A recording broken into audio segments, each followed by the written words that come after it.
encounter myths, and they're really formed for just a few reasons. The ancient world really wanted a way to tell these entertaining wisdom stories, these parabolic lessons that could serve as both an empathetic nature of worshiping the gods and the spirits and nature, while also helping the individual through circumstance. Let's give some examples of this.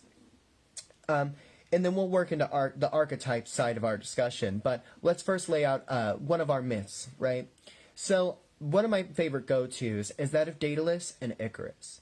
Daedalus is this renowned genius. He's an incredible inventor, and King Midas is commissioning him to create this sort of prison tower-like structure to contain the Minotaur, who there's a whole backstory to it, which is really his cursed child, but again, backstory. And he really wants to contain his cursed child in this prison because, you know, he's sort of mocked by his presence. He doesn't want anyone to find out. So he commissions Daedalus to do this. Long story short, King Midas ends up imprisoning Daedalus and his son Icarus in the tower, in this prison. They're on the roof, basking in the sunlight, kind of dehydrated, I'm sure, out of it, I'm sure. And Daedalus gets the idea that he can construct these sort of faux wings from the feathers falling upon the roof of the tower, from the flyby birds and whatnot. And so he crafts these wings for him and his son to fly off the tower, fly away to freedom, out of wax and the wings, or out of the feathers. When he does this, he informs his son, "You must not fly too high to the sun, as the heat, the light will melt the wax. You will surely fall.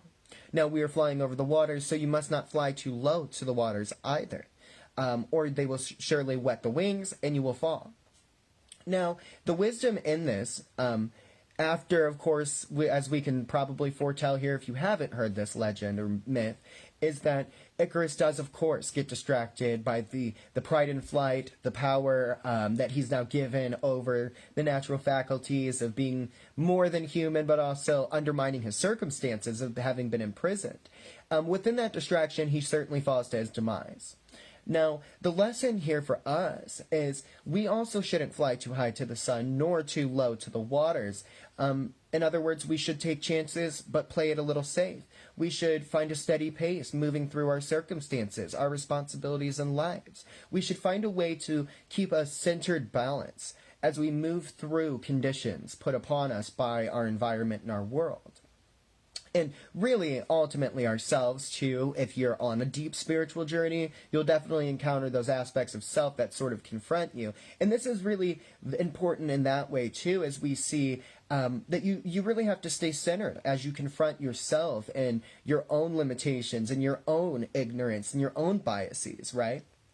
So the archetypes are really these formats of the characters, right? Icarus is the sort of naive, prideful one, sort of taking chances and risks, sort of distracted and careless in his journey. Daedalus is the one who's overcautious, but ultimately suffered the circumstances of his own intelligence, right? He was the smart one. He built the prison that ultimately kept him locked up, along with the Minotaur. So these are the archetypes that we see of that legend, but some other good archetypes are that of the gods. And when we encounter the gods, we can break them down as well to their personalities, myth by myth, story by story, again looking back to that ancient sort of context and literature surrounding them of worshiping them, engaging them, the hero on their individual journeys, right? And ultimately, we can break them down in a way where we can give them this sort of formula, right? The sort of character overall that helps us understand how we need to be as well. One of my friends and peers and brothers and the clan of my spiritual practice, sorry, that was like word spewing and then it just sounded terrible. So I wanted to specify that I have a spiritual community or clan and we practice together, and one of my peers, my brothers in such community works with multiple female goddesses, redundant, but goddesses, one being Aphrodite. Aphrodite is a really interesting character because she is the embodiment of self-love, self-worth, the epitome of beauty and really giving this sort of appraisal of oneself and ability, right? I think in a lot of ways, also as much as representing romance and beauty and love, also represents self-worth, self-understanding, self-introspection, and charisma of the self, the personal faculties of the self. So to embody that on an archetypal level is really important to engaging in your practice, right? Suppose you wanted to be more caring, more nurturing, more focused on health, vitality, beauty, or sensuality in your life. You might turn to the energies brought forth from Aphrodite.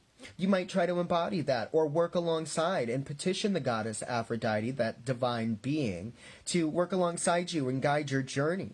You might do that with a number of other characters too, such as Hephaestus, right?